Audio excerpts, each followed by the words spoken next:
One relationship that helped take Jay-Z's brand to a whole nother level was his attachment to President Obama in 2008. Before that, there was still this feeling of he's a CEO. You know, he was the ex-president of Def Jam Records. He was still looked at as this mogul. But after the campaign trail, after Obama was elected and you always saw them together, this gave you a new feeling about Jay-Z, unlike the other. And I'm sure that in ways that I can't describe in this video, it helped him out in terms of business and it helped him out in terms of his own personal branding. Scratch my back, I'll scratch yours. I'll give you more of these young voters. I'll give you more of these millennial voters if you basically let me become your hip hop ambassador. Now, Kanye is appearing with Donald Trump. Well, first he swore his allegiance to Donald Trump. I'm being a little extreme by saying that, but he swore his allegiance to Donald Trump by saying a few weeks ago that had he voted, he would have voted for Trump. Now, this was off-putting to his fan base, but Kanye doesn't really seem to care about that at this point. I mean, he doesn't really care about it when a lot of his rants really concern him and his 1% problems.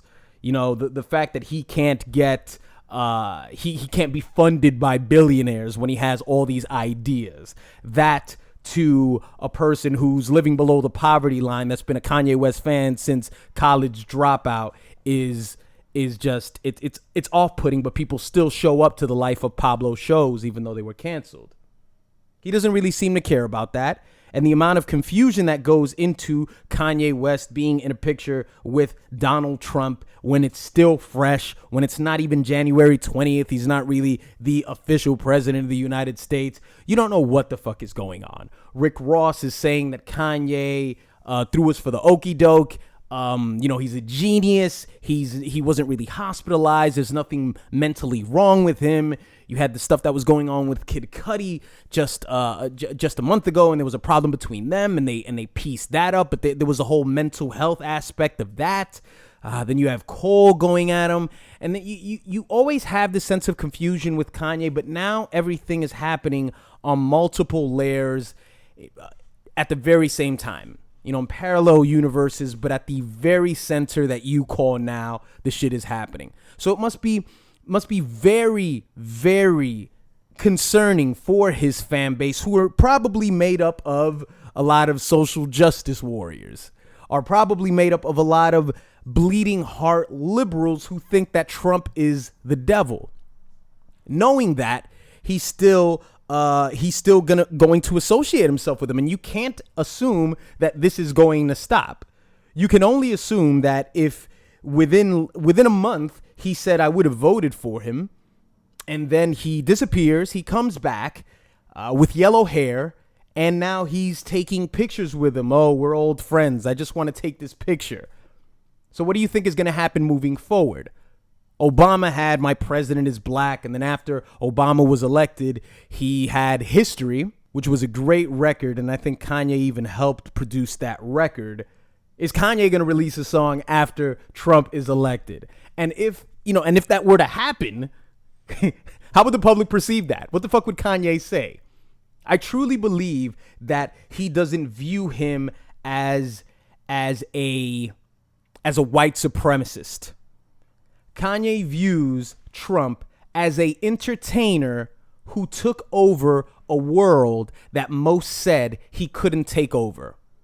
Now, if you think about what could have possibly made Jay-Z's brand bigger by associating with Obama, whatever you could imagine that would be is whatever that would be. I mean, his association with the Nets. Now he's got sports management. He purchased Tidal from some Swedish company. It adds to the portfolio. You understand what I'm saying?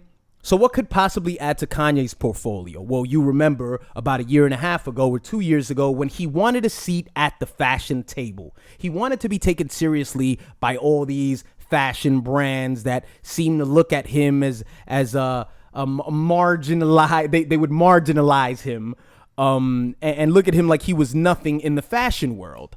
Well, I think he could see a little bit of Trump in himself when he could see that Trump wasn't a politician, but he was still elected the president of the United States, even though the media seemed to be against him, even if the Republican Party seemed to be against him as well. So against all odds, if you want to take all this stuff at face value, that is, Trump was elected against all odds. And I think that's how Kanye sees him. I think he believes that this would help him out immensely, and I think it probably would. But would it be something very positive when it comes to Kanye's fan base moving forward? I don't know.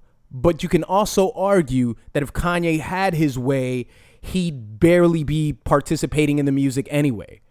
I mean, I would say that if it wasn't for the fact that if he wasn't given the opportunity to become busier within the fashion realm, within the visual realm, whatever it is he's trying to create. Didn't he have a video game? I don't know how that one went, right? I think it was after his mother. He was like his mother flying on a Pegasus. I have no clue what happened with that. But had he been given the opportunity, or had he been funded to create more in that space, he wouldn't really be existing for this hip hop audience that was were the people who nurtured him at first, who supported him. But it doesn't really seem to matter at the present moment. He seemed to resurface and reinvent himself, and for the time being, he's pretty unpredictable, and that says a lot because Kanye is always unpredictable. What do you guys think? What do you think about his association to Trump? What do you think about Ross's comments about Kanye not being in a harmful mental state? I want to know what you guys think in the comments section, and also follow me on Snapchat. It is my YouTube 2.0, and I will see you guys next time.